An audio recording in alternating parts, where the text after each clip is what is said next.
Thank you for having us here in your forum. So today, I will be sharing insights, at least on the perspective of a retail electricity supplier specific to GEO. So my name is Gina. I am the head for retail sales, energy and solutions of Aboitiz Power. So can we please move to the next slide? Monica provided an overview of GEOP earlier, so I will not be um, talking or talking that much on slides, providing details or overview on GEOP, but I may be going straight directly to the insights of the supplier. No, can you please move to the next slide? Okay. So again, GEOP. Okay, so GEOP or green energy option in a way is like retail competition and open access. If you are familiar with ARCOA, so it basically gives the end users the choice to contract with their preferred supplier. The main difference between ARCOA and GEOP, as the name suggests, GEOP is specific to renewable energy. Okay, so that's the main difference. ARCOA started way back 2013, and GEOP started just few years back. So GEOP is part of the Renewable Energy Act, specifically Section 9. So again, GEOP is voluntary, and the qualified end users who can participate in this program are end users with an average of 100 kilowatt consumption. This is in terms of peak demand, and GEOP is non-regulated. So this again, it's basically the same as open access. It's just the supply that differs. So GEOP is purely renewable energy, and then it gives the customers the power of choice. So qualified end users um, can choose to contract um, with qualified suppliers as well. So that's the gist actually. That's the overview of GEOP. So can we please move to the next slide? So GEOP basically has the following objectives. So it's there to have the it gives the power to the end users, to the qualified end users to choose renewable energy as their supply of energy at least cost. So again, this is giving the end users the choice and to contribute to the growth of the RE industry of the country. Because again, we want to promote RE, so we want to have more investments into RE. Hence, we are having this policy. And third is to contribute to cleaner and sustainable environment. And last is to support national and global decarbonization goals. Again, because GEOP is focused on renewable energy, all four objectives will be met if we can be able to influence more end users to participate in GEOP.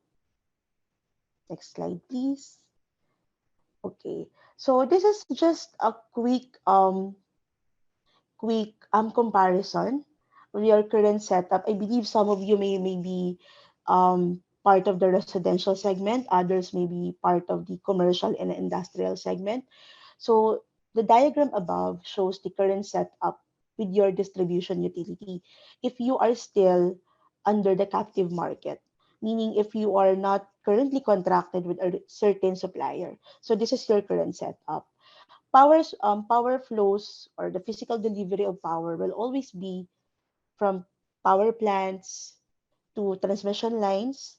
Then there are certain end users that can already draw power directly from NGCP or transmission lines, and then it will be step lower to a level that can be used at certain end users through distribution and then to household.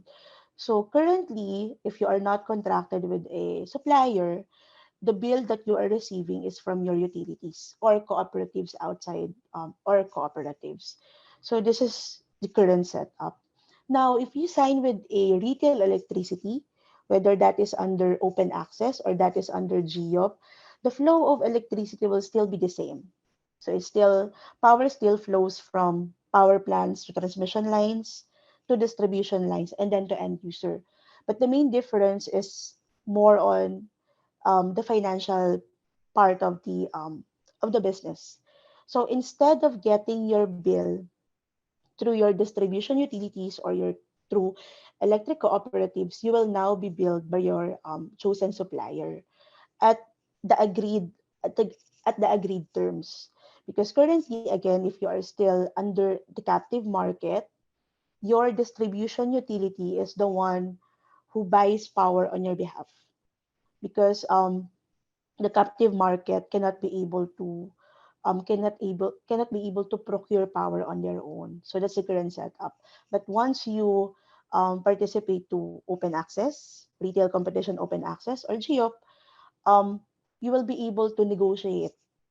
You will be able to negotiate on terms agreeable, amenable to you, and your bill will be coming directly from your provider. So that's the main difference actually. It's more on the financial part of the business, but the delivery of power will still be the same. Next, please. So how will you know that you are eligible to participate as an end user? So this is a snapshot of Emeralco bill.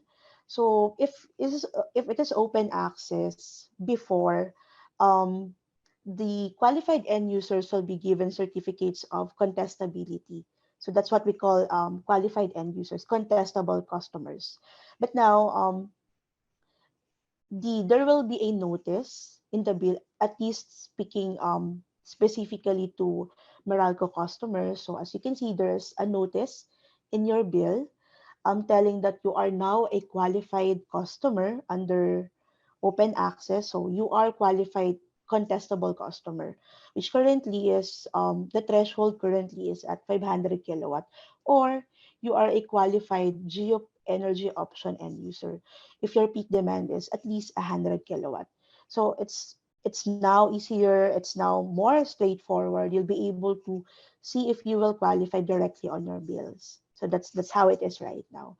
So you just need to check your peak demand. If for the past months you were hitting, if it is for GEOP, if you are reaching at least 100 kilowatt of peak demand, then um you should be qualified to participate under GEOP, Green Energy Option Program, or 500 kilowatt if it's retail competition and open access or ARCOA. So that's how you will know if you can qualify to the two programs. Okay, next please. So next steps will be, I think this was already discussed by Monica earlier, so I'll not go through this, but this is the switching process on how you will be able to switch from captive customer, meaning from your distribution utility or your cooperative, electric cooperative, to qualified geo suppliers. So these are the steps that you need to go through. Next, please. Okay, next, please. Next slide, please. So things that you need to prepare. Um, these are the following. There are 5 things that you need to prepare if you want to participate in open access. Now, first is complying with IMAP supplemental MPA. So this is the task for the distribution utilities, and next will be the DWSA. So this is the contract between the RE supplier or the retail supplier and the DU, so that the supplier can be able to distribute energy by using the lines of the utilities or the electric cooperatives to their end users. So that's the contract between those two parties. And third is the supplier should be registered as an RE supplier if it's GEOP, so, or a retail supplier under open access. Next is replacement of load profile capable meters.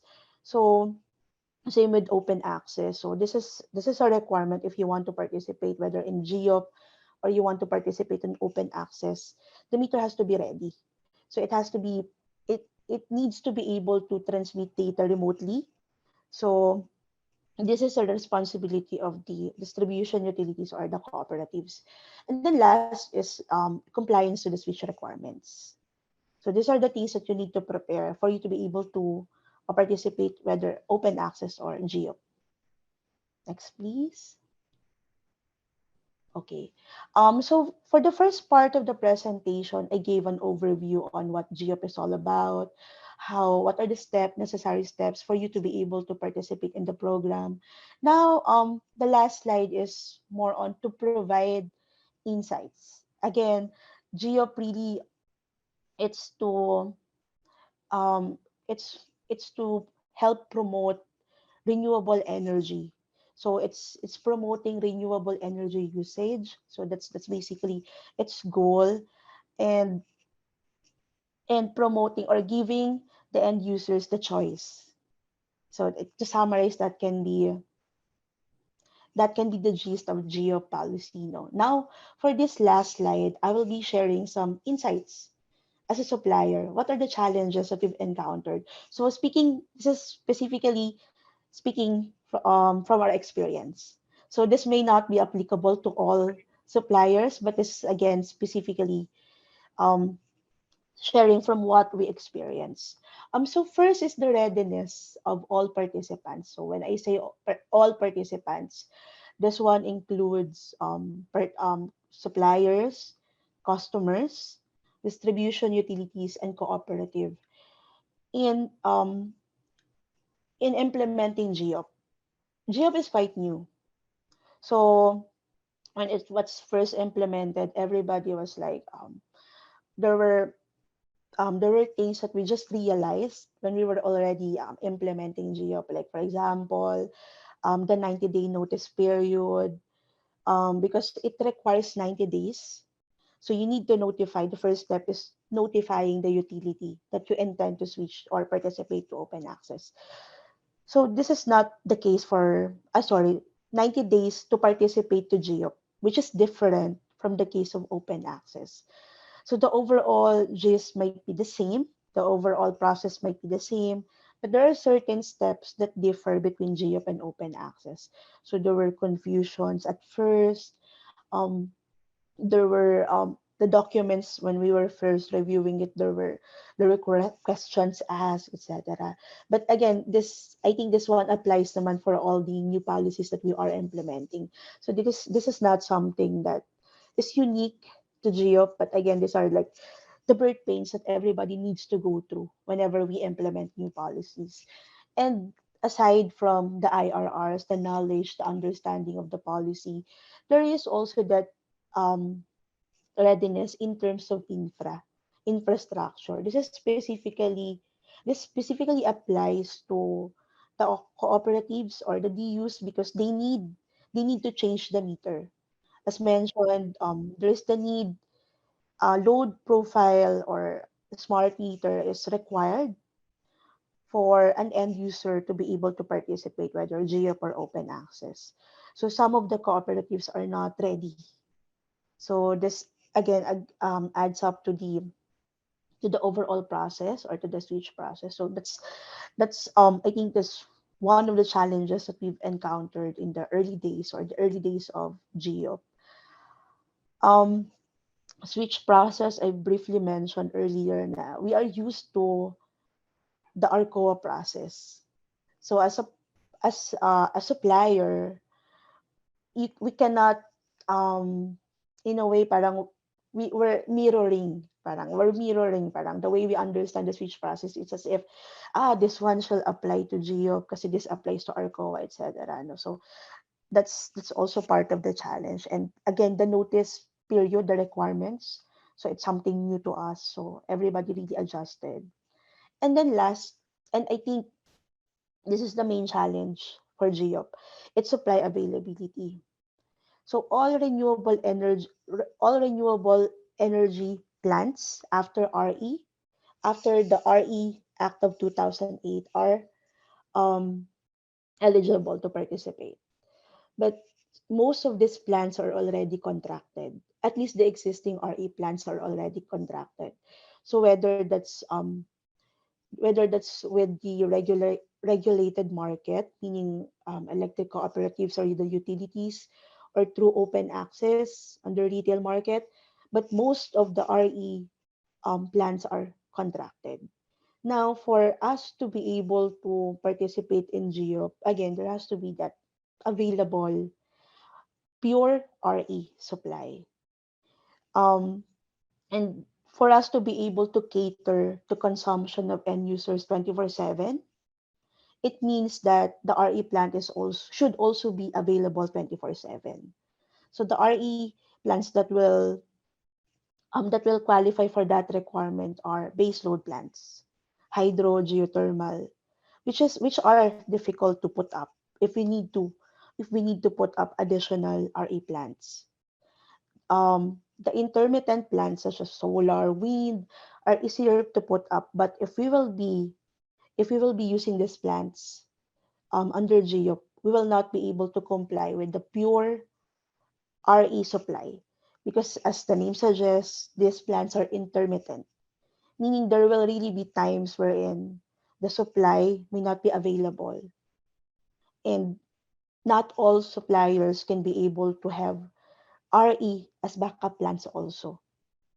That's the challenge. I mean, everybody understands, everybody really understands why we are having this GEOP, the rationale behind GEOP, but supply still remains a challenge, at least this year.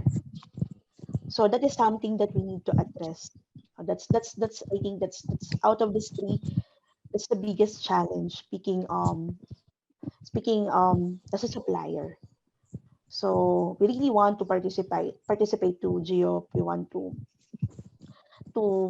um to increase the number of renewable energy supply. But if it requires 24/7 availability and it needs to be delivered ASAP, it will remain a challenge. Because again, as mentioned, what we have right now are mostly intermittent plants. And again, if we will be sticking to this strict rule that supply under GEOP should be 100% RE, we will not be able to comply. So that's it. So I hope I was able to provide some additional knowledge on GEOP.